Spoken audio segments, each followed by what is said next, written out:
Gusty winds hampering the passing game of both teams. The Rockets kept it on the ground for their ensuing possession after the safety, and they capped a 42-yard drive and only 3 plays. Charlie Harris hits pay dirt from the 3. That first touchdown that I scored, the first points that we got in the game, we went in with a power ride backfield, and the Bubba Tub Club, that's our offensive line. I saw so much daylight. I think my grandmother could have gotten in. With the wind gusting the way it was, the Rockets decided to go for 2 on the conversion. And it's Charlie Harris again following his offensive line into the end zone, and the Rockets break out on top, 10-0.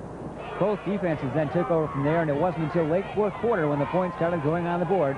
Dennis Williams, Sean Lee, they give us a flashback of the Ramstein game, connecting on a 24-yard score off the tip pass. Something about me and Sean that if we don't tip it, we can't complete a pass. I don't know, but we'll take it. It counts. Lakenheath scored their only touchdown of the game on a 12-play, 72-yard drive that caps with Rico Johnson hitting wide receiver Timothy Grader. That made it 17-6 when the PAT failed. Rhine-Main, after the Rockets adding a 31-yard Jason Manning field goal for some insurance, locked up the victory on defense. Marty Andres goes 20 yards with the interception return, and the Rockets have their USAFE title back, 27-6. Covering the 1991 USAFE championship game, specialist Jim Higgins, AFN Sports.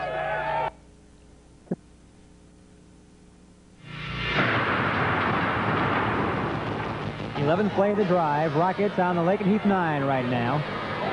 Tony Smith play fake to Booker, looking end zone. Scott Wilbur, touchdown Rockets. Eagles on their own 6-yard line. Clements heading through a big hole off the left side. He's got a full head of steam. He'll take it all the way out to the 26-yard line.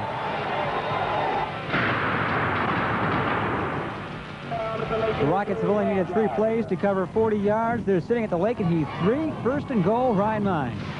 Williams handing the ball off to Charlie Harris. Dives off the left side on the Bubba Tubbs. Rhine-Main breaks out on top. Score now 9-0. USAFE football has had many champions and many great games, but none can match the series.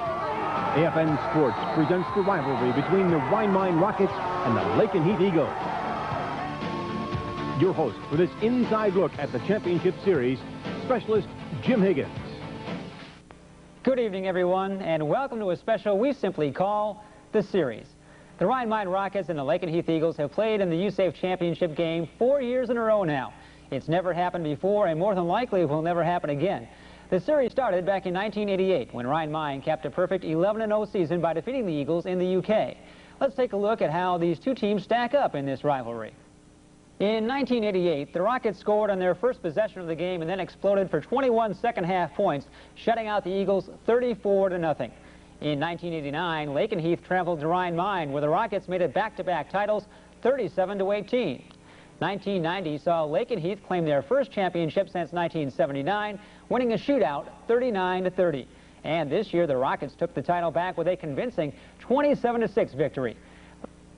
Let's begin our inside look with the 1989 game. Right. That was great for the base. That's all for the base, because the base was really behind us that year.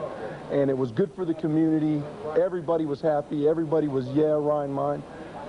It brought the whole base together. Everyone that was a part of the Rhine-Main community. It built pride up in the base, and it really did a lot for the morale of the base. Leading 23-6 in the fourth quarter of the 89 game, the outcome never really seemed in doubt as the Rockets' ground game chewed up yardage all day long. Between the option with quarterback Tony Smith peeling off big gains on the ground and the running of tailback Charlie Harris breaking through big holes, the Rockets were dominating with their offensive line. They took their biggest lead of the game here in the fourth quarter. Tony Smith hooks up with Scott Wilbur over the middle on a 3-yard score, and it was suddenly 30-6 Rhine-Main.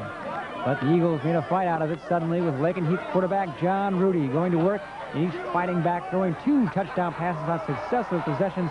The Eagles felt they were on a comeback trail. We got the score. We thought we were back in the game, and I feel like would have been back in the game because at that time, I do recall that we thought that Rhine-Main was getting a little tired, and we were capitalizing on that because we try to pride ourselves, even though being generally small, playing a quick, aggressive, hard running, pursuing kind of ball game and running the pass patterns complemented by the run to keep a defensive unit running and somewhat tired out.